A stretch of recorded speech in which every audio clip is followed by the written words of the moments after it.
welcome to another episode of NyuMu, the most consistent new music podcast recorded in a college closet, even though we're not in college right now, covering the latest in music from every country on the globe. My name is Tafari, and we're going to get into our news drop for the day. First, Rich Chigga comes out. That sounded weird. He didn't come out. Rich Chigga says, "I'm Brian now, and I'm going by my real name." I don't know if he knows, but whenever any artist does this ever, nobody really cares. And I don't, for sure. Next, we got Spotify sued for $1.6 billion by publishing company.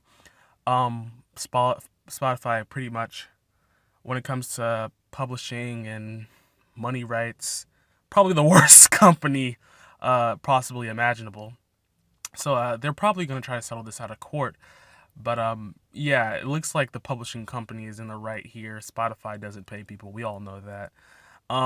Number three, the best-selling vinyl of 2017 is a record that came out before my mother was born, and my mom is almost 50, guys. Okay, Sergeant Pepper's Lonely Hearts Club Band came out in 1967, and it's the best-selling vinyl of 2017. Okay, that's a little insane, but it's true. I mean, hey. Next, Donald Trump to attend football game featuring Kendrick Lamar's performance. So the Alabama and Georgia game, which everybody will be talking about in Atlanta for fucking forever, too long. No matter who wins or loses, everybody's gonna be talking about it. Kendrick Lamar's supposed to perform there. It'd be interesting if he had any words for Donald Trump. It'd be interesting to see Donald Trump just watch a Kendrick Lamar performance, just seeing as while he's a very popular artist, he's extremely political in his messaging. So it'd be interesting to see how that goes.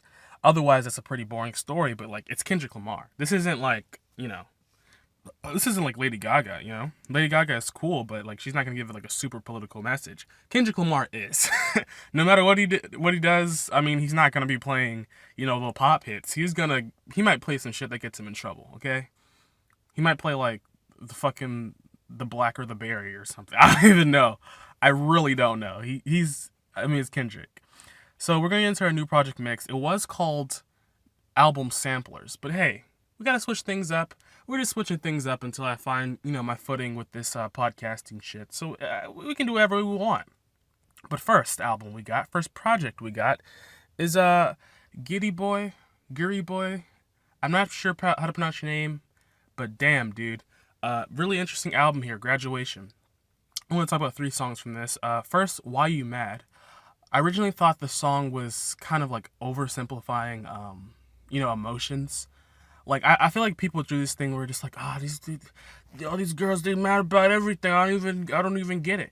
At that point in time, I hadn't enabled the subtitles because, with a lot of these Korean YouTube channels, they'll have like English subtitles, like I guess hand translated, if that's a thing, or, personally translated lyrics, and I didn't have mine enabled. So I could only understand what was in English. But like, the dude is being like, a concerned boyfriend. He's not just being like a dickhead, He's like, one of my favorite lines from the song is when he goes, why you mad? Never mind, I'll shut up. Of course, the never mind, I'll shut up part is in Korean. So at first, this message just went right over my head.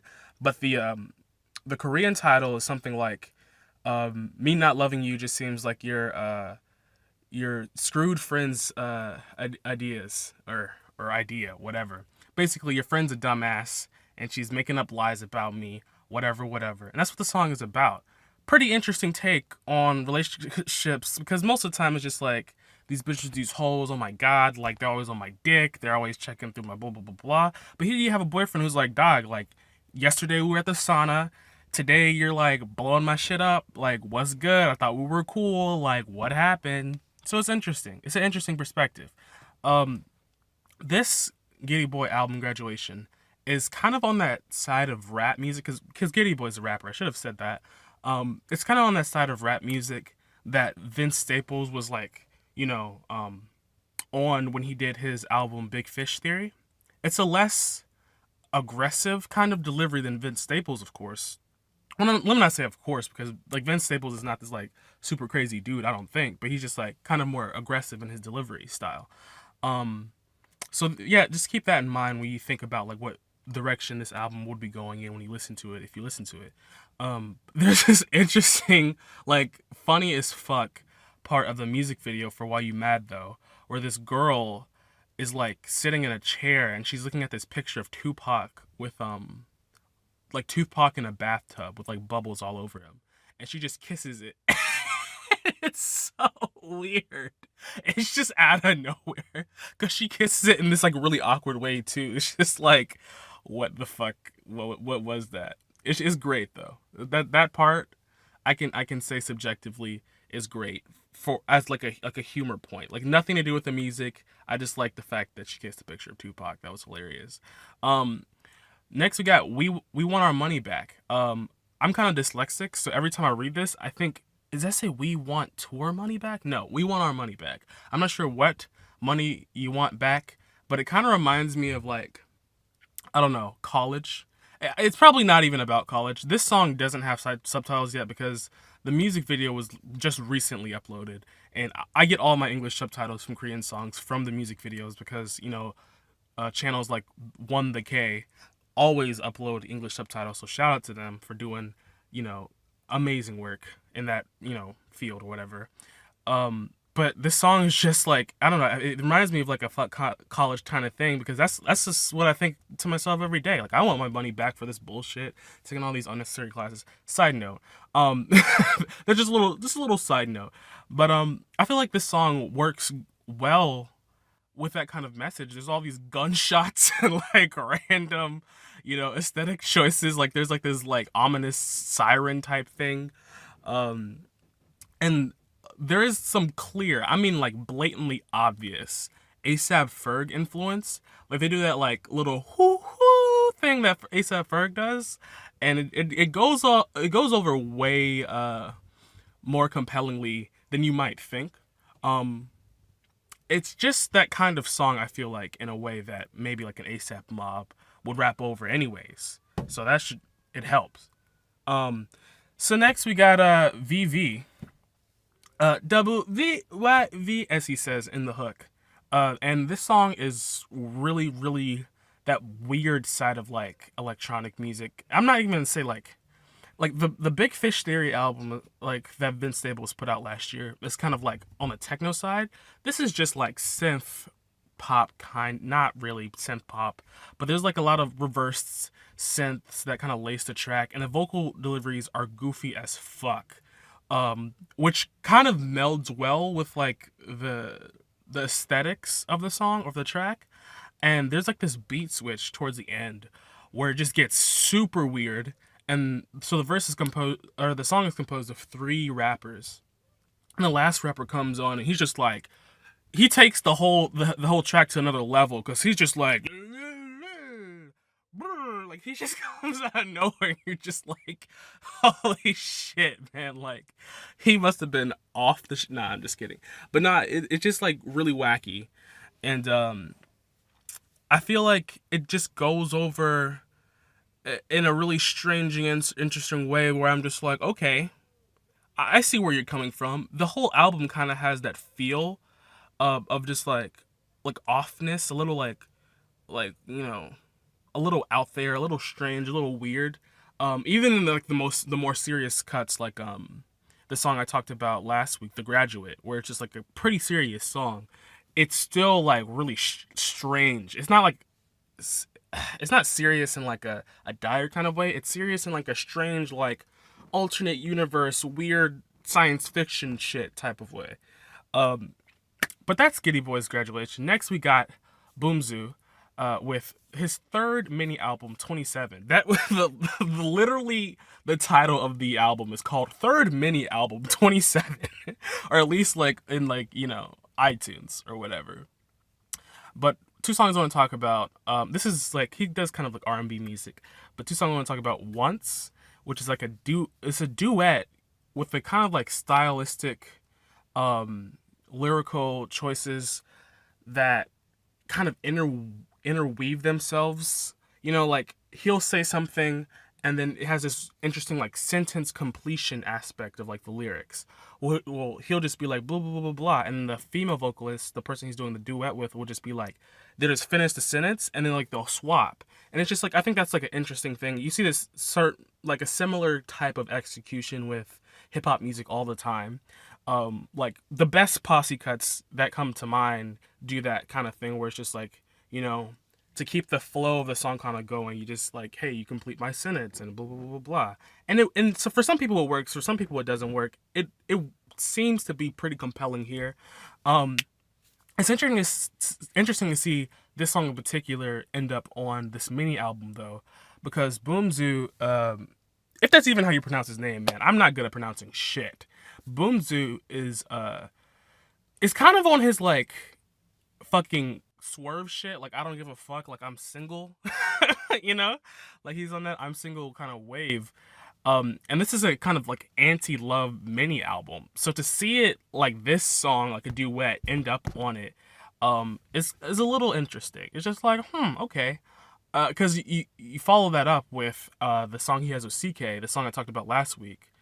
I'm good. So it's just like you go from like the most emotionally, I guess, connected song to literally I'm good, which is just like, man, fuck you, man. Like don't ever hit me up because I'm good. I'm not on that shit no more. So it's just like an interesting like kind of like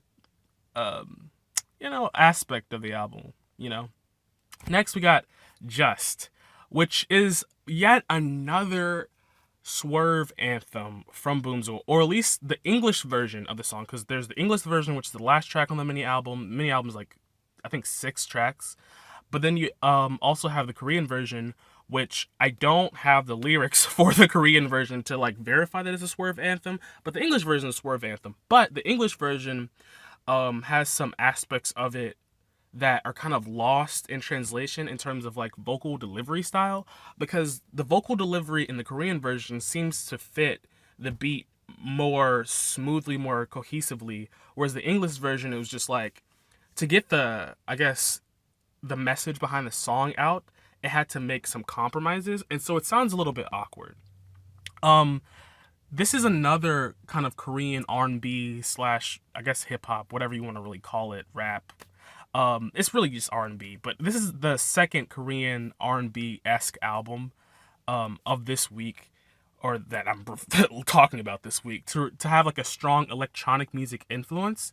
But this influence isn't so much like the danceable kind of like electronic influence of the Giriboy album. This is more like a little bit more contemporary. Giriboy's album sounds like synth pop, whereas this sounds more like contemporary pop. So maybe the proper word isn't contemporary, it's just like a different stylistic aesthetic choice.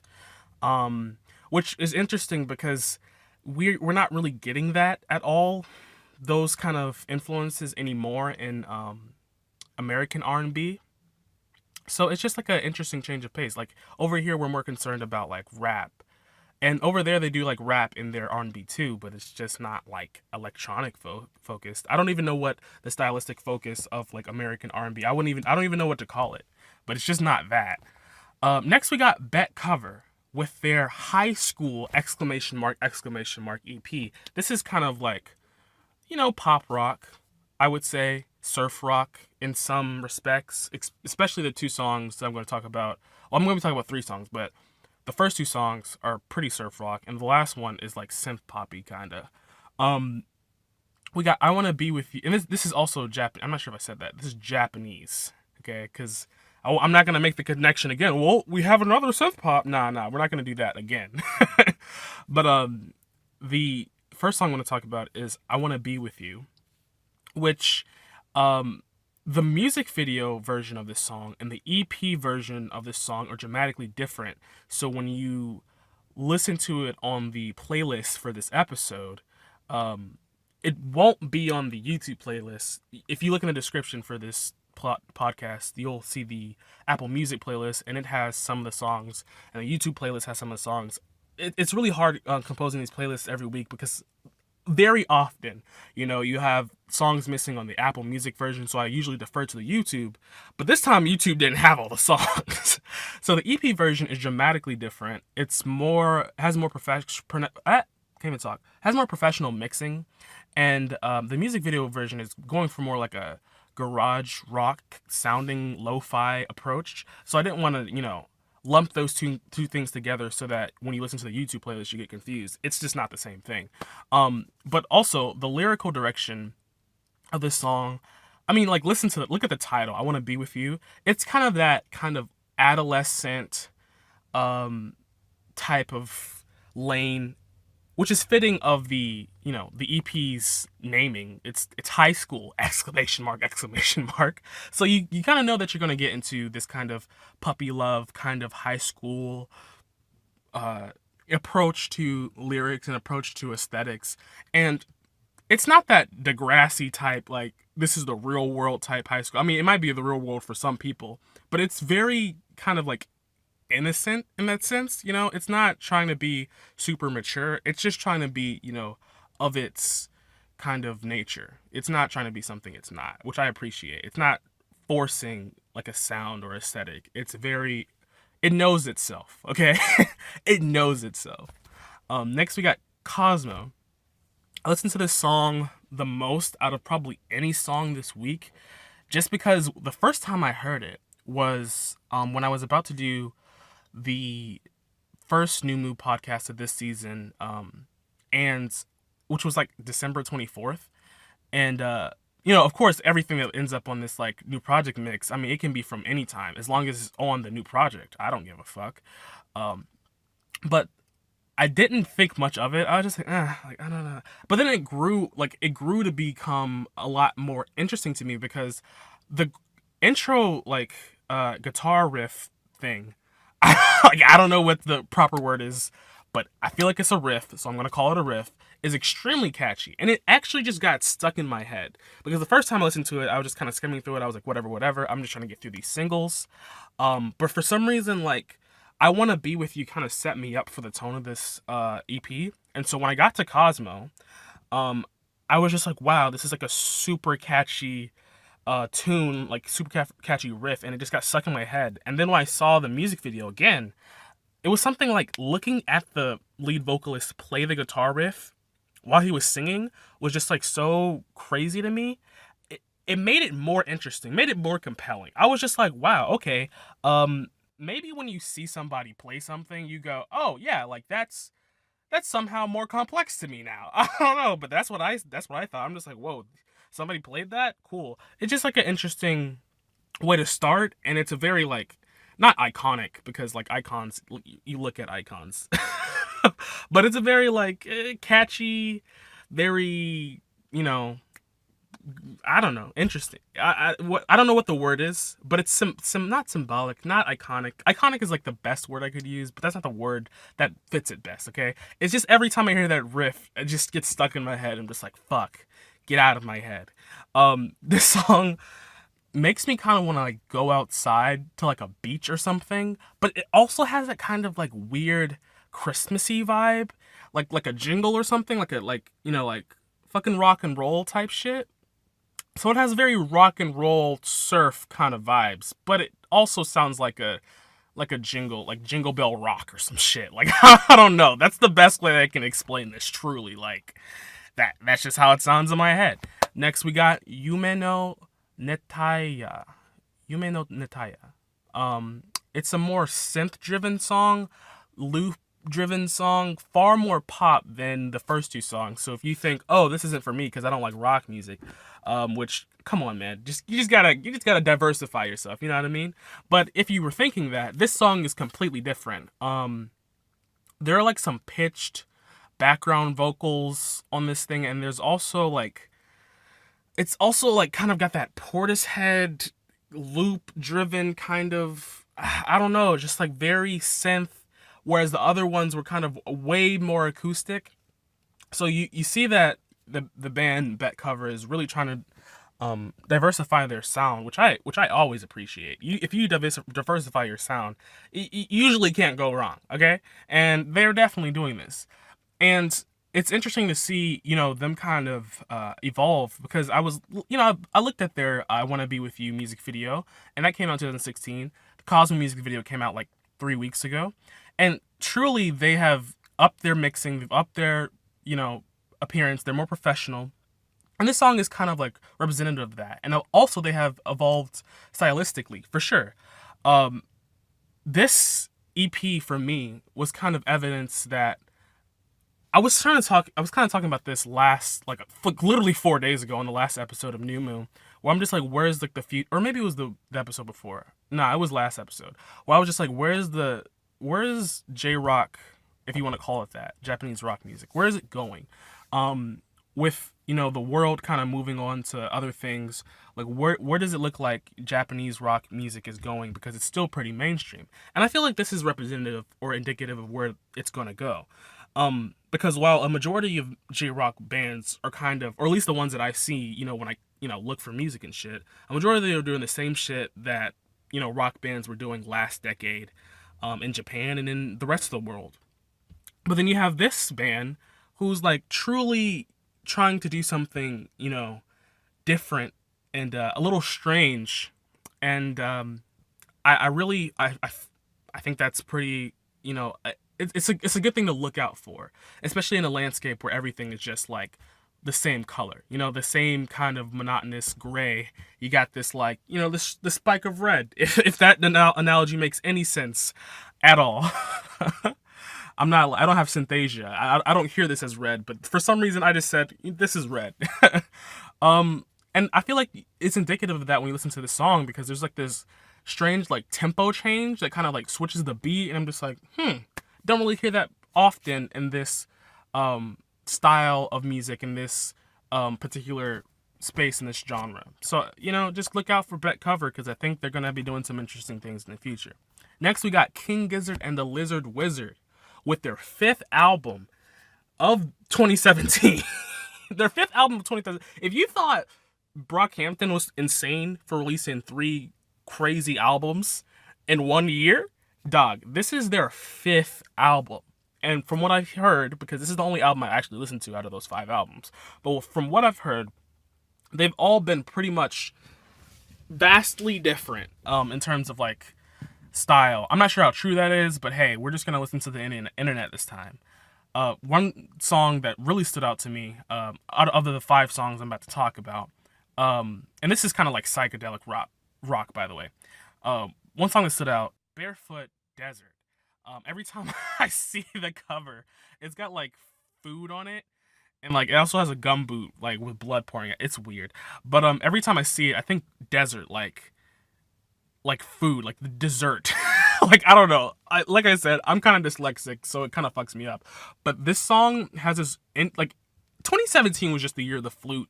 We've all come to that realization. Mask off, Bjork. I say it all the time. 2017 is flute year, okay? But this song has, like, weird flutes that remind me of, like, Arthur or something. You know how, like, kids shows from PBS had, like, flute transitions? It would be like, and then it would just transition into like the next shit, or like the theme song would have like flutes in it. It sounds exactly like those flutes, and I'm not sure which one influenced which. I'm not sure if like kids music from the 90s and in the early 2000s influenced this kind of sound, or if those sounds were pulled from like 70s psychedelic rock.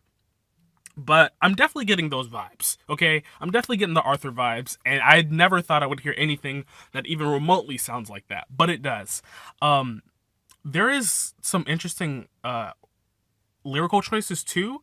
Like I feel like the lead vocalist, or like whoever's composing the lyrics, is a little bit whacked out, just a little bit, because we get rhetorical questions like, should I have put on some shoes as I'm walking through this desert barefoot? I'm just like, it's a desert, bro. Like, deserts are hot and shit. Like, are you seriously asking if you should have put on shoes, my dude? Okay, you're a little crazy, a little wacky, okay? But the album lyrically is a little bit it's a little bit complex. You're not getting like 100% whacked out all the time. You got songs like Down in the Sink, which is, whoa, a little bit bipolar.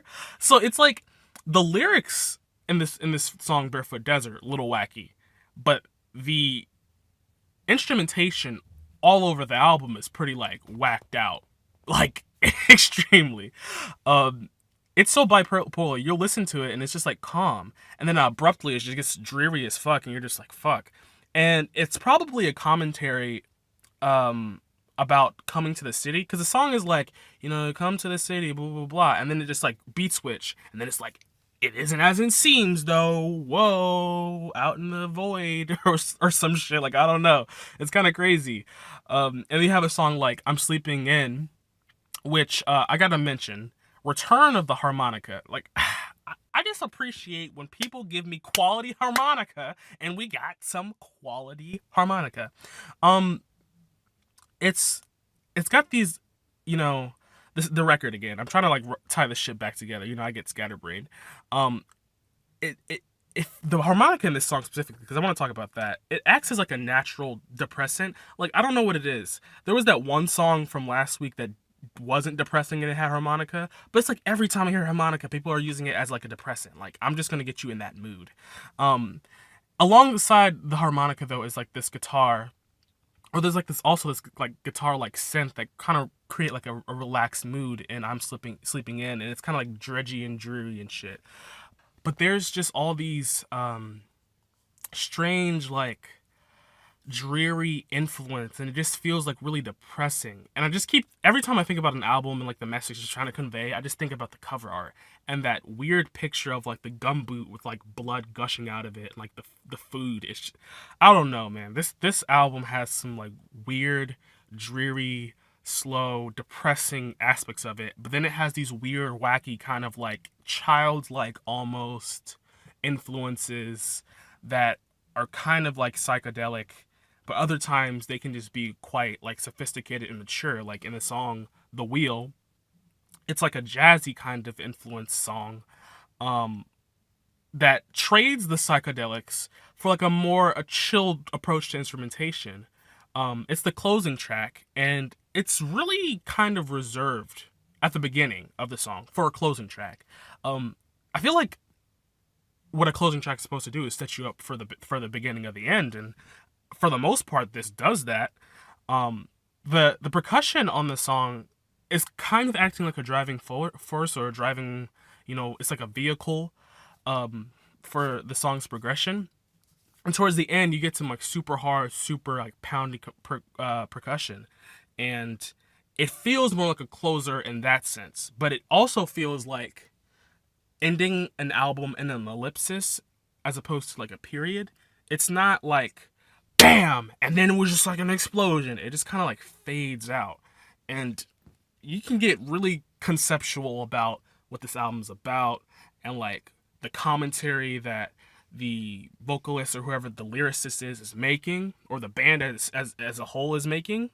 And I'm sure you could, but I mean, I feel like you would need more time. You can't. This is not like an easily consumable album, by any means. And I don't have the answers to what it means, and I'm not trying to provide those answers. I just think if you like a more conceptual album, you should take a look at this album. Okay, if you want to think about your psychedelic rock, you go look up King Gizzard and the Lizard.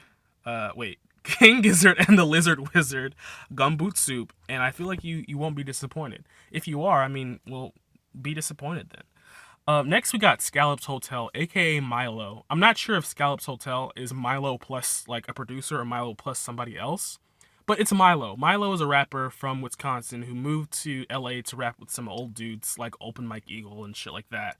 And then he moved back to Wisconsin to make like a whole new indie rap scene in Milwaukee, but he also wanted to kind of like delocalize rap music so that it's just like an internet thing. It's really complex. If you want to know more about that, look up his podcast with the Needle Drop. It's really interesting. But this album is called Sovereign Knows of Your Arrogant Face. Your is in parentheses, like the Y in your is in parentheses, so it could also be read as Sovereign Knows on of our arrogant face instead of your arrogant face. So it's just interesting thing. Like, this is a very thought-provoking artist. I'm not sure how thought-provoking I could say the whole album is, because it seems like a bunch of wispy kind of like, here's a thought, here's a thought, here a thought, and it's kind of like vignettes, if that's even the right word to use, because I don't know how to use words at all. I just say shit and hope it makes sense. But you get a song like A Method, which in parentheses says Jaw Gem's book A Bender at the Scallops Hotel. Like, what does that even mean? It starts so strangely. It starts like it's about to be like, it has a build up and it's kind of like about to climax, and he's just like drop it, and then they drop the beat, and it just becomes this super spacey like atmospheric song. You're just like, that is super anticlimactic, but he does it so that essentially I feel like you can focus on his what he's trying to say. And I feel like Milo is the kind of person who literally reads the dictionary. You hear him talk in real life and he sounds like a pretty normal guy. You hear him talk on a song and some might say he's pretentious, some might say he's just, intelligent.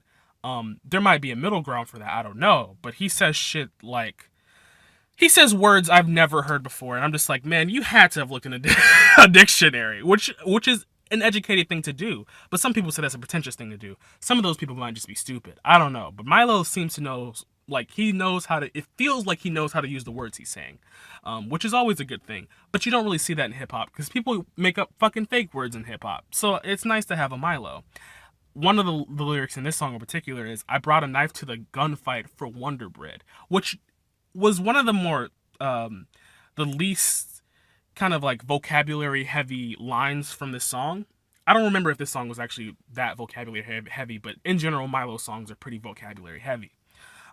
Which to me is just like super interesting because you have this like really violent aspect to the lyrics on this album, but at the same time, they're delivered in a way that is so thoughtful that it can't possibly be aggressive, or that aggressive. Like, it's not like Kendrick Lamar, where when Kendrick Lamar is aggressive, he's just like, you feel like machine guns, like fucking gratata, like you're about to die. But when he says shit like, I brought a knife, I brought a gun to a knife fight for Wonder Bread, you just be thinking to yourself like, damn, like he just brings up shit like, classism, whatever, and he talks about them in a way that's like aggressive, but it's really thought provoking to the point of being like, it takes the sting out of whatever aggression could have been there. We got a song like Where Are We? Which this is another song, when you see, like, if you look at the notes or if you type in these songs, with the Giriboy album, all of his songs, he kind of took like a whole sentence and made it one word, so he took out all the spaces. In this song, it says Where Are We, but there's an extra E, so he kind of misspelled it. I'm not sure if that was intentional because it looks better this way or what, but whatever. The production is pretty spacey, just like a method, or the method after the beat drop or whatever. And I don't know, this album just kind of has that kind of depressing vibe about it, and the production, like I said, has a way of amplifying Milo's delivery just because it's so reserved. It's not trying to be like big and grand and crazy, which is weird because like I feel like a lot of people, even when they're being minimalist, try to have some kind of like immense vibrancy. But this production is just kind of like, I'm here. I'm not trying to like be up in your face or whatever. I'm just like kind of in the background. I'm gonna let Milo say what he has to say. I'm just gonna be the production, speaking from the perspective of the production. It's rare for rappers to come onto a beat with such amounts of attentiveness on such a reserved song. Like, it's easy for you to come on a spacey beat and be a super sleepy rapper, but Milo comes onto a spacey beat and he's like attentive and he's like bringing all this lyrical depth, and it really just, again, you're just thinking like, wow, I have time and I have like mental space and capacity to like actually think about this, and I'm thinking about it in a way that I wouldn't have before. Pretty interesting perspective to have, I guess. The beat, why am I talking about the beat? I was looking at the notes for the next song, which is a pretty shitty transition into the next song. The next song, Sedans, a song that is kind of like vastly different from the rest of the songs in the album. It's the closer, I'm pretty sure. It's more boom bap, more aggressive, pretty minimalist still though, but it's not atmospheric like at all. Milo has this way of like being really unorthodox, and I told you about his like really diverse vocabulary. he has this way of like, I'm rhyming all these weird words like that nobody knows, but then I'll come in on the next line and completely break the rhyme. So he'll like rhyme. It'll be like A B rhyme structure, and then it'll just be like C D, and then it'll just be like I don't know, or shit. It'll be like A A B B C C. No. He just fucks it up. Like you feel like he's gonna say one thing, he says another thing, and it just feels like wait what, and you feel just discombobulated. That is the story of Milo. He'll switch up a flow in the middle of like a rhyme and you'll just be like, I didn't think you would go there. It's a little jarring maybe for some people, but you come to appreciate the fact that he's doing it at all, just because like I feel like it would be extremely hard to replicate. He's clearly a person who writes. I mean, I'm gonna assume that he's a person who writes lyrics just because the like I said, the words he uses are come on, man. He's in the dictionary. He lives in that dictionary. And the metaphor he comes up with truly just you're not picking that up, you know, at the trap school of fuckery. I don't even know. But it's just like a completely unique delivery that's, you know, like I said, hard to replicate. So that's the new project mix, but I want to get into a brief little something about NyuMu's new icon. I would say mascot, but I don't like to say that people are mascots. Not to say this is a real person, but all the same, Kashisa, can't even talk. Kashisa, get that? Kashisa is the new NyuMu icon. So if you've been seeing like maybe my Twitter, my YouTube, or even my Bandcamp, or what else is this icon on? This icon is on a plethora of SoundCloud, on my SoundCloud too. Not that I update my SoundCloud or my Bandcamp, but if you look at any of those things, you'll see a strange lady with orange skin and pink hair and green eyebrows. That's the new NyuMu icon. So just, you know, look out for Kashisa. I don't know what the fuck I'm going to be doing with Kashisa. Did I say Kashisa? I meant to say Kashisa with the S-A. It's Kashisa, you know? Preferably written in katakana, which is like the Japanese to English kind of Japanese symbols. But anyways, I just felt like, you know, let's get a little weird. So that's going to be the new icon for NyuMu. The logo for the podcast will be the same. And I'm just talking about some random shit. But hey, that's all I had to say for the day. You know, love you, appreciate you, hope you're doing well in life. Hope you don't cry as the semester starts for, I assume, thousands, if not hundreds of thousands of college students all over the world. And live from the closet, I'm out.